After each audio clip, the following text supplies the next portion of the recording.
Hi there, and welcome to the UK HADO Championship Division League matches. This is our opening round from December for the 22-23 season. So our competitive round starts in December and goes through to November of the next year. So this is the opening round for this year's tournaments, and it's going to sort of set the pace to see how things go as we move ahead through the year.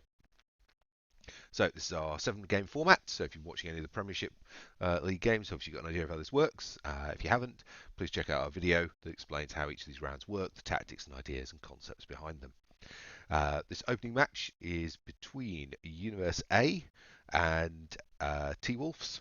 Universe A is a very long-standing team in the leagues who were relegated the end part of last season out of the Premiership down to the Championship, and obviously currently now fighting for the way back up and into the Premiership. And T-Wolves are one of our in-house teams. They are in fact an under-11s team and are, as I've said, really, really good. So let's see how this plays out. So Universe A are playing on red, and T-Wolves are on blue. This is our game one. So this is the 3v3 freestyle. No restrictions on how the teams play. 1 point apiece after the first 10 seconds.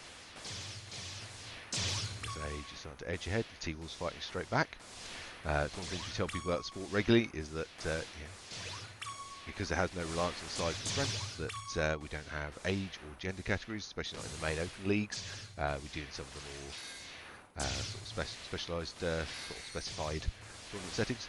But here in open leagues, it is fair for any mix of teams, age groups, or genders to meet, because there is really no advantage about who's training, not about who's bigger and stronger. Great opening play here from both sides. Universe A managed to hold off T-Wolves. Looks like it's likely to be a Universe A win. 20 seconds left to play, but there is only 3 points in it. That is most certainly a recoverable scoreline for T-Wolves if they keep their heads in the game. 10 seconds left. 2 points. 3 points. So it's going to be Universe A on game 1, but this is only game 1 of a series of 7. Nice play there from T-Wolves. Good movement across the court, good teamwork, good firing patterns. Really forcing Universe A to work for it. And obviously highest kill count there going to KO count there going to T-Wolves. Really, really high accuracy from Tim there. It was the player on the front line. T-Wolves not quite able to hit that accuracy level, but nonetheless matching him KO for KO, and with actually 2 one-shot kills there from player 6 on T-Wolves. So on their 100-second recovery now, getting ready for game 2. Game 2 in the sequence is the scale 1. So the teams here have no points spent in the scale stat. So it's all about very small shots. So it's all about accuracy. And the extra points tend to get split across the charge rate and shot speed abilities. So lots of high-moving, fast-moving projectiles flying around, but very small, so it prevents you being able to get one-shot kills. And it's about sort of clipping away at your opponent's life markers rather than being able to put a whole load of points on the board in short succession. So generally lower point scoring round, and if a team can start to get ahead, it's much harder for the opposition to fight back. So both teams just get themselves prepped up and ready for game 2. So just wait for that recovery clock to tick its way down.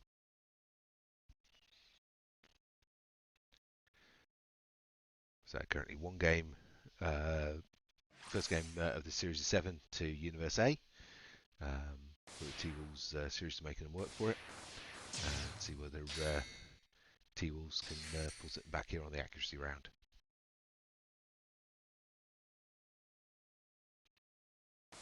Game on.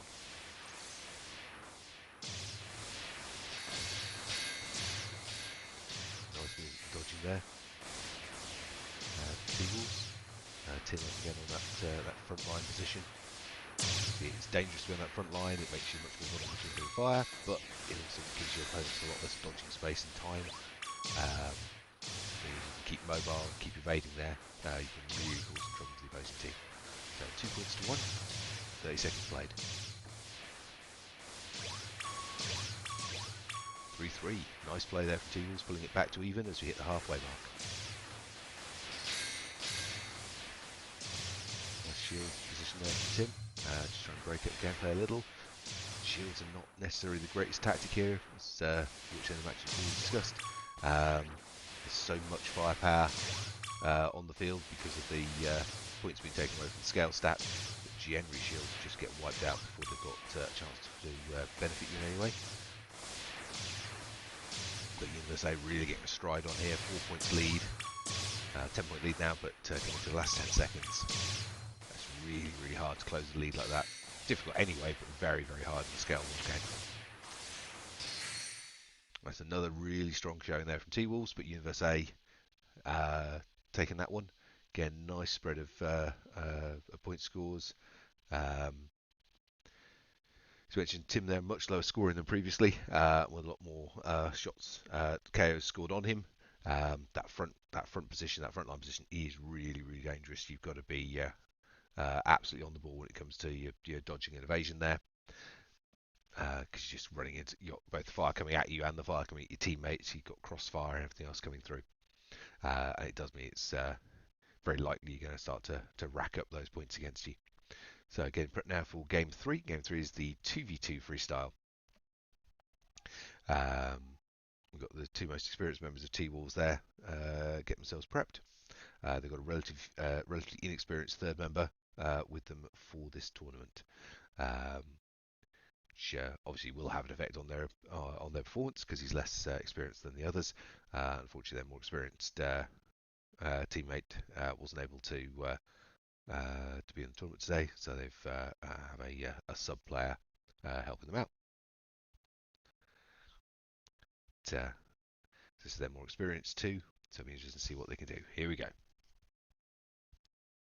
So 2v2 is back to freestyle. No restrictions on how you spend your points or abilities. Nice, good initial motion. High-low dodges as well coming out from T-Wolves, making themselves very difficult to target. Generally here what we try to advise the teams is to focus on a single player on the opposing side, try and take them out first, and then both shift your attention to the second player, allowing you to be constantly fighting effectively a 2v1 battle. First points on the board there for USA. T-Wolves really need to get a point on the board to get themselves into this match as we come up on the halfway mark. Second point now for USA. T-Wolves really needing a score here. They're both playing very much towards the back line though. First point on the board for T-Wolves, nicely done. And a second point. Real nice little knee slide there coming into the incoming fire and pulling that back. Very well played there from T-Wolves. Shield going up for USA, just try and break the flow of gameplay up. Get themselves back in, try and get their momentum back. T-Wolves doing exactly the same though. Coming in on 10 seconds remaining. And it's 2 points apiece. A lot of low, very low life markers on all of the players here. And pointing for T-Wolves, and that is game to T-Wolves. Excellent play there. So it's now 2 games to 1 in this series in favour of USA, with T-Wolves taking their first game win in the sequence of 7. Really, really nice play there from the lads. Said to for any other sport to see under 11s going against adults, you think we were crazy. But as it shows, it really is about training and skill. This is not about size and strength. And to have something that open and that, I suppose, much of a level playing field is fantastic to see. And it's great each time we get to see it happening here on the HADO pitch. So teams just get themselves prepped now for match 3. Match 3 is our Shields game. So there's a minimum of 8 points need to be spent across the shield stat from the team. Obviously, they can spend more than 8 if they want to, but they just can't spend less than 8. Um, we've had a few teams who've fallen foul of this during the course of the tournament, where they have, specifically the Shields round, where they have failed to spend all 8 of their points and have had to forfeit a game. But hopefully, we won't have that in this one. Because both teams have been playing really nicely. It's going to be really good to see how this pans out. So, Shields game, here we're looking at shielding, counter shielding. We're looking at good focus fire with high charge rates to try and basically punch your way through shields. It's all about your defensive and counter defensive plays. So, here we go. So, Tim again coming on that front line. First shield's gone up there from University. University matching the Mongooses pattern that we saw in League 2 Premiership, where we've got 2 rank 5 shielders. Does really, obviously increases their defence, but massively reduces their firepower. But it's working for them so far. They're managing to capitalise on that quite well. T-Wolves really failing to get that focus fire on those shields and punch their way through them. Need to get some really good firepower going on those shields and get those down. Giving USA way too long to hide behind them at this stage. First points on the board there for T-Wolves. Nice timing on the shot there on Tim before the defensive shield came up. 2 points in it, so still anyone's game at this point, but T-Wolves really need to get rid of those shields. Focus fire them, get them gone much faster here. That focus firing shields really is a training and discipline issue. Just something that the lads are going to need to work on a bit more in their training. 2 points up now. Nice angled shot there between the shields from the front player on T-Wolves. Now 5 seconds remaining, and we are done. So that's 5 points 2 for Universe A.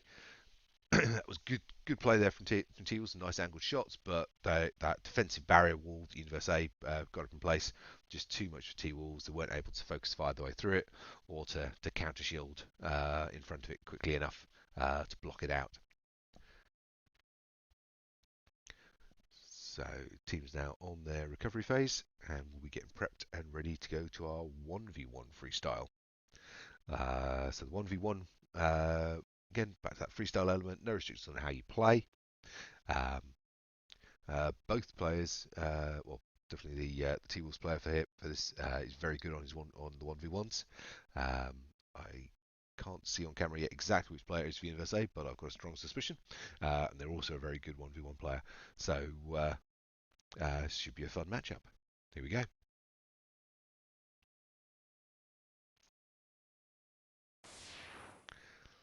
They're expecting the usual meta of high shot speed size.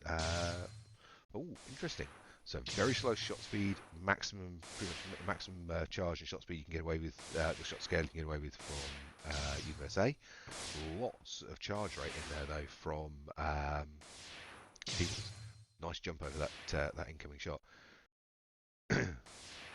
So T-Wolves really need to get a lot more fire going out there. He's got that charge rate. He can be really pushing Universe A around the pitch. Universe A really having to pick the shots. Got very low charge rate. They need time to get the shots in. First point on the board there for T-Wolves. Nicely done, punching the shield. And a beautiful one-shot kill. Tim just ducking straight down into that. First point on the board though now for Universe A. T-Wolves nicely sprinting during their KO phase. A lot of people get tempted to pause and wait and get their breath back during that KO. But it means that if your opponent's got the timing right, they can pretty much spawn camp you as you come back in and get that shot coming straight in your position. So, fantastic. 10 seconds left. 3-1 to T-Wolves. This is going to be a T-Wolves win in the 1v1. Just not enough time, given the 3-second death count, for Universe A to be able to close that point score gap. So it's 3 points to 2 there on the 1v1, taking this to 2 games to 3 in Universe A's favour. So really good showing here from T-Wolves. So moving into game 6. Game 6 is the HADO 20. Of the 18 bonus points, 6 bonus points a player that you get for boosting your stats, Universe A must leave 10 of those points unspent across their team, giving them a total of 8 bonus points and their 12 starting points, so a total of 20 levels of ability across the team, which is why this is the HADO 20. Obviously, staying exactly the same restrictions on T-Wolves, so it's going to be interesting to see what abilities they choose, where they go to, how they choose to split those abilities. So the meta from League One definitely is to have a firepower player, a player with points into shields, and a player whose job it is to just dodge and evade. Seen quite a lot of the League Two groups going for firepower, kind of spread across the group here. So be interested to see whether the Championship are teams are following League One, League Two, or have a style all of their own. So a whole lot of tactical discussion going on there. This is a very, very tactical round in terms of how you choose to play, where you put those stat points and abilities. Always quite a lot of bluff and counter bluff. You don't really necessarily want to give away to the other team what you've got, what you're doing, what your choices are. You don't want to know who the strong or weak statted players are within the team. So game on. So 3 games to 2 in this series at the moment. If T-Wolves take this game and the 7th game, they can still win the match.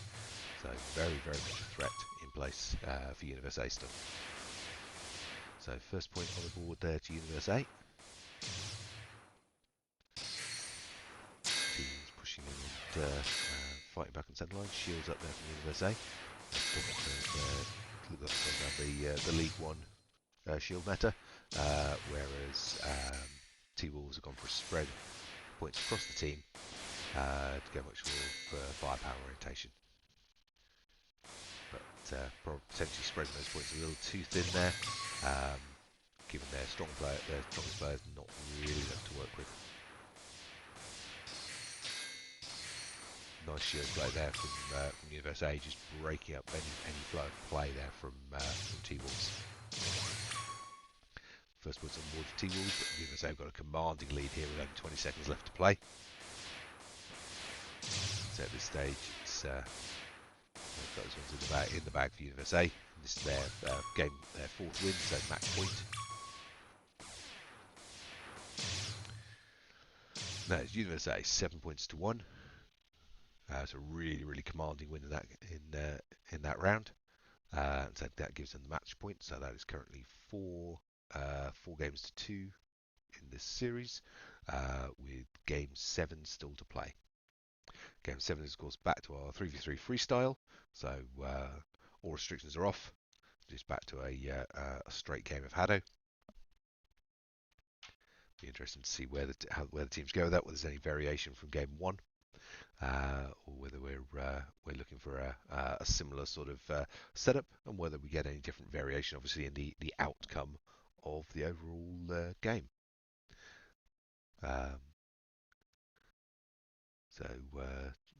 So Tim once again proved himself to be very, very dangerous for the opposition. When you do have a player who sort of stand out on their KO scoring and accuracy, it can be a very, very wise tactic to try and shut them down as much as you can. Really try and focus fire onto that player and keep them locked out of play for as much of the match as you can, purely because it prevents them being able to put points on the board for their team. And we're getting prepped and ready now to head into Game 7. So already, they've got the match point here. It's currently 4 games to 2. But Game 7 still all to play for. See whether T-Wolves can get themselves another point towards their team score, which always helps as you go forward through the sequence of matches, because after all, it's your total game score, basically the number of games won plus any match bonus points, that affect your final standing and positioning in the league. So, game on. HADO fight. Nice opening movement. First points on the board there for USA. Aggressive play on the front line again from Tim. Fantastic slide groundwork there, coming out from T-Wolves, holding it now to a single point lead for USA. Nice shield work on the back line there. Breaking up the focus fire attempts coming through. Great dodging on that front corner there from T-Wolves. So I've got a significant barrage fire there. 1 point lead in it for USA at the halfway mark. T-Wolves pulled it back. It's now 4 points apiece. Both teams have gone for straight firepower builds here. USA now at just a single point lead, 30 seconds remaining. T-Wolves pulled it back, and T-Wolves are in the lead now. Just 1 point. It's the first point they've taken a lead in this match, or in this particular game. USA powering back though, taking back a 3 point lead now. Just under 10 seconds remaining. Can T-Wolves close this gap? Possible, but the USA are going to let them as a different matter entirely. No, USA hold out to take game 7. So that is a total of 5 games to 2 in favour of USA, but a phenomenal performance there from T-Wolves. Those guys are only going to get better as they go through this matchup game tournament on tournament. They are going to be something seriously wonderful to watch as they go forward. Don't forget to share, like, subscribe, do all the good stuff. We'll see you soon.